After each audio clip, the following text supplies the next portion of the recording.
Students, hope you all are fine. जैसा कि हम पहले फेज में हमने जो वीडियो अपलोड की थी वो आपकी एक 34th एग्जाम्पल था जिसको हम डिस्कस कर रहे थे। उसमें हमने सिर्फ रिवैल्यूएशन अकाउंट के बारे में डिस्कस किया था और रिवैल्यूएशन अकाउंट जो क्वेश्चन में पढ़ना था उसके अलावा हमने उसके जो अप्स एंड डाउन्स हैं और उसमें और किस तरीके से वो क्वेश्चन जो है मोल्ड करके आपसे पूछ सकता है उसके बारे में हमने उसमें जो है डिस्कस किया था। अब ऐसे ही उसके अंदर उसी क्वेश्चन में 34th एग्जाम्पल है ऑन पेज 4.25। उसी क्वेश्चन में हम कैपिटल अकाउंट किस प्रकार से करेंगे और क्या क्या कॉन्सिक्वेंसेस और कौन कौन से उसमें चेंजेस आ सकते हैं उनके बारे में इसमें हम डिस्कस करेंगे। अब ऐसे ही इसके अंदर आपको याद होगा हमने लास्ट टाइम कैपिटल अकाउंट में एक परफॉर्मा बनाया था। उस कैपिटल अकाउंट के परफॉर्मे में हमने कुछ आइटम्स बताई थी कि ये आइटम्स डेबिट में आती है, ये आइटम्स क्रेडिट में आती है। वो आइटम्स के बारे में हमने डिस्कस किया था। हम उस परफॉर्मे के बेस पे जो इंफॉर्मेशन हमें क्वेश्चन के अंदर दी हुई है वो इंफॉर्मेशन हम इसके अंदर जो है फिल कर देंगे। हमारा क्वेश्चन 99.99% जो है एक्यूरेट जाएगा। जो 1-8% आपकी जो दिक्कत होगी वो प्रॉब्लम जो है वो उसी कारण से होगी कि आपकी प्रैक्टिस या आपने उसको प्रॉपरली उसको फिल नहीं किया। सबसे पहले उसके अंदर हमने लिखा था बाई बैलेंस ब्रोक डाउन। अब बैलेंस ब्रोक डाउन देखिए कैपिटल के बैलेंसेस दिए हुए हैं। कैपिटल के बैलेंसेस 50,000, 35,000, 25,000, 50,000, 50,000, 35,000, 25,000। ये हमारे तीनों पार्टनर्स की कैपिटल के बैलेंसेस दिए थे। हमने क्वेश्चन में देखा था एबीसी पार्टनर थे, 5:3:2 की रेशियो थी और इसमें सी कोड बताया था। हमने ये इस तरीके से इसको वो दिया हुआ था सी कोड रिटायरमेंट। उसमें गुडविल की ट्रीटमेंट भी करती थी। गुडविल में वो हमारा आया था सी शेयर ऑफ गुडविल। वो क्या होगा लास्ट वीडियो में देख लेना। 4,000 कैलकुलेट होगा। 20,000 की उसमें से हमने जो है 2/10 शेयर जो उसका निकाल दिया था। जो रिटायरिंग पार्ट उसका शेयर हमने जो उसमें कैलकुलेट कर दिया। सबसे पहले हम बैलेंस ब्रोक डाउन लिखेंगे, कैपिटल का बैलेंस लिखेंगे। उसके बाद आप देखिए बैलेंस शीट के अंदर देखिए, बैलेंस शीट में ये बैलेंस लिखने के बाद उसके बाद आप गुडविल की ट्रीटमेंट आप कर सकते हो। जो गुडविल रिटायरिंग पार्टनर को दी गई है गेनर्स की, जो उसका शेयर उनको जो है गेन हुआ। अब वो जो 4,000 थी, अब यहाँ पे ये जो है गुडविल का शेयर उसका सी का गुडविल का शेयर उसको देना है। अब गुडविल का शेयर किस रेशियो में दिया जाएगा आपको पता है, गेनिंग रेशियो में दिया जाएगा। जब हम रेशियोज के बारे में डिस्कस कर रहे थे तो आपको याद होगा कि या तो आपको न्यू रेशियो दी हुई होनी चाहिए। अगर आपको न्यू रेशियो दी हुई है तो इसका मतलब क्या है, हम उसको क्या करेंगे न्यू माइनस ओल्ड करके हम गेनिंग रेशियो कैलकुलेट करेंगे। पर अगर आपको न्यू रेशियो नहीं दी हुई है उस सिचुएशन के अंदर आप क्या करोगे, आप सी को रिटायरमेंट तो न्यू रेशियो जो है न्यू रेशियो विल बी 5:3। और जो कि इसने ये बताया जो 2/10 शेयर ए और बी ने किस रेशियो में लिया, तो हम ये मान के चलेंगे भाई ये जो शेयर है उन्होंने वो सेम उसी रेशियो में ले लिया जिस रेशियो में जो उनकी न्यू रेशियो है, यानी गेनिंग रेशियो भी इसके अंदर 5:3 है। तो हम क्या करेंगे, इस 4,000 को आप 4,000 का जो गुडविल का शेयर है इसको 5:3 की रेशियो गेनिंग रेशियो में जो है डिवाइड करेंगे। 4,000 मल्टीप्लाइड बाय 3/8 क्या आ जाएगा 2,500 और दूसरा आ जाएगा 1,500 2,500 और 1,500। तो आपको याद होगा बेटे जब हम गुडविल की ट्रीटमेंट करते थे, गुडविल की ट्रीटमेंट में आप जनरल एंट्री पास करते थे। वो क्या करते थे, remaining partners capital account debit to retiring partners capital account या gainers partners capital account debit to retiring partners capital account. अब गेनर्स इसमें कौन से हैं, क्योंकि दोनों का गेन हुआ है, दोनों को 5:3 की रेशियो में, तो दोनों को हम जो है ट्रांसफर कर देंगे। अब इसमें क्या करेंगे, जो गेनर्स हैं उनके कैपिटल अकाउंट में से जो ए है उसके खाते में से 2,500 लेस डेबिट होंगे और जो बी है उसके खाते में 15 कैपिटल अकाउंट में से 1500 रुपये डेबिट होंगे और ये दोनों रिटायरिंग पार्टनर्स के कैपिटल अकाउंट में क्रेडिट हो जाएंगे। हम इसको लिखते कैसे, पहले इसकी जनरल एंट्री देखो, जनरल एंट्री कैसे करते थे, रिमेनिंग यदि A is capital account debited, B is capital account debited to C is capital like this. इस तरीके से हम एंट्री करेंगे 2500, 1500 और 4000, इस तरीके से हम इसकी एंट्री पास कर देंगे। अब इसको हमने लेजर में ट्रांसफर करना है।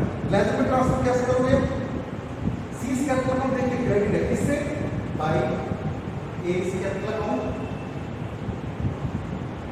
Bye C capital account. अब ए के कैपिटल अकाउंट में से 2500 ए से ट्रांसफर हुए 2500, सी से ट्रांसफर हुए 50,000। और अब यहां पे देखिए ए का कैपिटल अकाउंट डेबिट है, बी का कैपिटल अकाउंट डेबिट है किससे, सी से, टू सी कैपिटल अकाउंट। उसके बाद 2500 इसके खाते में से हुए, 1500 बी के खाते में से हुए। यानी जो गेनर्स हैं उनके कैपिटल अकाउंट में से हमने जितना शेयर प्रॉफिट का उनको गेन हुआ है उस गेन के बराबर में जो रिटायरिंग पार्टनर का गुडविल का शेयर था वो ले लिया और उनके कैपिटल अकाउंट में से डेबिट करके रिटायरिंग पार्टनर्स के कैपिटल अकाउंट में हमने क्रेडिट कर दिया। हमेशा रिटायरमेंट के अंदर गुडविल की ट्रीटमेंट आपने ये करनी है 99% के साथ। उसके बाद अब देखिए बैलेंस शीट में देखिए, जो पुरानी बैलेंस शीट आपको दी हुई है उस बैलेंस शीट में देखिए आपको ऐसे साइड में गुडविल दी। ये देखो हम पहले एडमिशन से करते आ रहे हैं भाई, अगर आपको गुडविल ऑलरेडी अपीयर दी हुई हो क्वेश्चन में तो उस सिचुएशन में हम क्या करते हैं, उस गुडविल को रिटर्न ऑफ करते हैं ओल्ड रेशियो के अंदर। तो आप इसके एंट्री क्या करोगे, old partners capital account debit to goodwill account. तो हम यहां पे क्या लिखेंगे, तो गुडविल अकाउंट ओल्ड रेशियो में गुडविल का अमाउंट दिया है आपको 6000 को 5 में डिवाइड कर देंगे हम, तो 10 आ गया 600 या इसके खाते में 3000, 1800 और 1200। इस तरीके से हम जो है गुडविल ऑलरेडी अपने को रिटर्न ऑफ कर सकते हैं। अब उसके बाद देखिए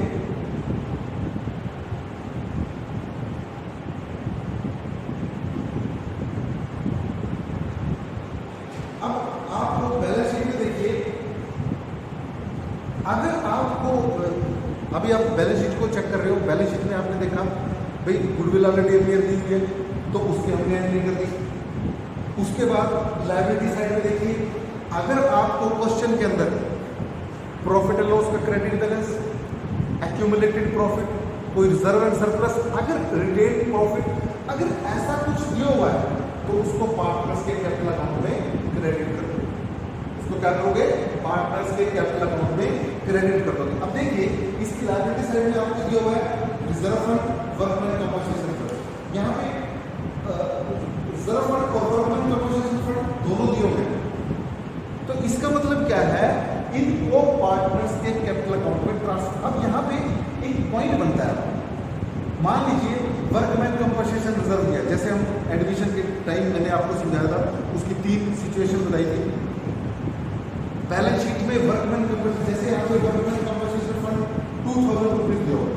देखिए वैसे इस क्वेश्चन के हिसाब से कंफ्यूज मत होना, मेरी बात को समझने की कोशिश करना। मैं इस वर्कमैन कंपनसेशन रिजर्व की आपको जो आगे आने वाले क्वेश्चन में जितनी भी प्रॉब्लम्स आ सकती हैं मैं उनके बारे में आपको बताना चाहता हूँ। बाकी इसमें इस क्वेश्चन के हिसाब से इसको सिंपल हमने ओल्ड रेशियो में डिवाइड करना है, बाय वर्कमैन कंपनसेशन रिजर्व करके 2000 को ओल्ड रेशियो में हमने ट्रांसफर करना है। अब यहाँ पे अगर मान लो वो कहता है बुक्स में वर्कमैन कंपनसेशन रिजर्व को 1500 रुपये दिखाना है, तो क्या करना है, आपने जो 1500 जितना वो वर्कमैन कंपनसेशन रिजर्व बुक्स में दिखाने के लिए कह रहे हैं उतने अमाउंट को आपने जो वर्कमैन कंपनसेशन रिजर्व को जो है वो नई बैलेंस शीट में शो करना है। और जो एक्स्ट्रा अमाउंट बच गया, आप क्योंकि 2000 था 1500 रुपये दिखाने थे, 500 रुपये फालतू है, 500 रुपये को पार्टनर्स के कैपिटल अकाउंट में ओल्ड रेशियो में डिस्ट्रीब्यूट कर दें। और अगर वो ज़्यादा दिखाने के लिए मान लो कहता है 2400 दिखाना है, तो जो 400 एक्स्ट्रा अमाउंट है और हमने बनाना है उसको आप रिवैल्यूएशन अकाउंट में लिंक हो गई। ये चीज़ आपने ध्यान रखनी है। अब क्योंकि क्वेश्चन में ऐसी कोई कमिटमेंट नहीं की गई, ऐसी कोई इंफॉर्मेशन नहीं दी गई, तो आपने क्या करना है बेटे, उसको सीधा by permanent compensation reserve account लिख के, ये आपका अमाउंट था 6000, वर्कमैन कंपनसेशन 2000 को ओल्ड रेशियो डिवाइड कर दो। ओल्ड रेशियो डिवाइड करोगे 1604, ये आपने वर्कमैन कंपनसेशन रिजर्व को ट्रांसफर कर दिया, वर्कमैन कंपनसेशन रिजर्व को ट्रांसफर कर दिया। उसके बाद आपको दिया गया रिजर्व फंड। रिजर्व फंड में आपको है सीधा यहाँ ट्रांसफर कर दो बाई रिजर्व फंड। यहाँ पे आप ट्रांसफर कर दोगे, 6000 का अमाउंट दिया है, 6000 को आपने जो है यहाँ पे इसमें बांटना है ओल्ड रेशियो के अंदर। उसके बाद यहाँ ये करने के बाद हम देखिए और इसमें कोई इंफॉर्मेशन इससे रिलेटेड नहीं दी हुई है, तो हम क्या करेंगे, इनकी बैलेंसिंग करेंगे। अब बैलेंसिंग करने के लिए हम क्या करेंगे, पहले क्रेडिट साइड का टोटल करेंगे। क्रेडिट साइड के टोटल से 25 30,600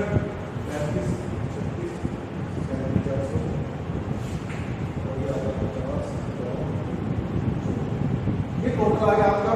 ये टोटल आप जो है सेम ये भी लिख दोगे 54,000, 37,400 और 30,600, ये आपको बैलेंस है। अब क्या करोगे, इनमें से निकालो। अब यहाँ पे सी रिटायर होगा, क्योंकि क्वेश्चन में उसने कुछ, हमने ये भी डिस्कस किया था भाई सी के बैलेंस को जो है वो कहेगा कि पार्टली पेमेंट करनी है तो पार्टली पेमेंट कर देंगे, अगर कहेगा सारा लोन में ट्रांसफर कर दिया तो सारा लोन में ट्रांसफर कर देंगे। पर यहाँ पे उसने क्वेश्चन में कुछ भी नहीं बोला। तो बच्चों आपने सिर्फ एक चीज ध्यान रखनी है, अगर क्वेश्चन में सी के रिटायरिंग पार्टनर की पेमेंट के बारे में कुछ नहीं कहा गया तो उसको लोन में ट्रांसफर कर देंगे बाई सीज लोन अकाउंट। अगर आपको इसकी जनरल एंट्री पूछ जाए तो आप इसकी जनरल एंट्री कर सकते हो, C's capital account debit to C's loan account. ये आप जो है इसकी जनरल एंट्री कर सकते हो बैलेंसिंग करके। यहाँ पे 34 इसमें से जो है 33 रुपये कर दोगे, 30,000 कितना जाएगा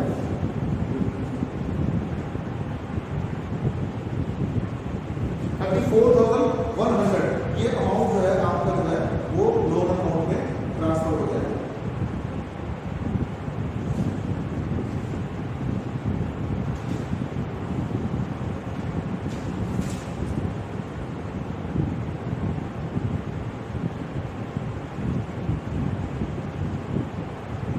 उसके बाद जो इसने रिवैल्यूएशन का जो प्रॉफिट था बाय रिवैल्यूएशन अकाउंट, उसके प्रॉफिट को भी आपने ओल्ड रेशियो में ट्रांसफर करना है, जो बैलेंस आएगा उसको जो आपने इसमें ट्रांसफर करना है। तो इस तरीके से आपने जो है ये कैपिटल अकाउंट बनाना है। अगली वीडियो में हम बैलेंस शीट के साथ और जनरल एंट्रीज के बारे में डिस्कस करेंगे। Thank you.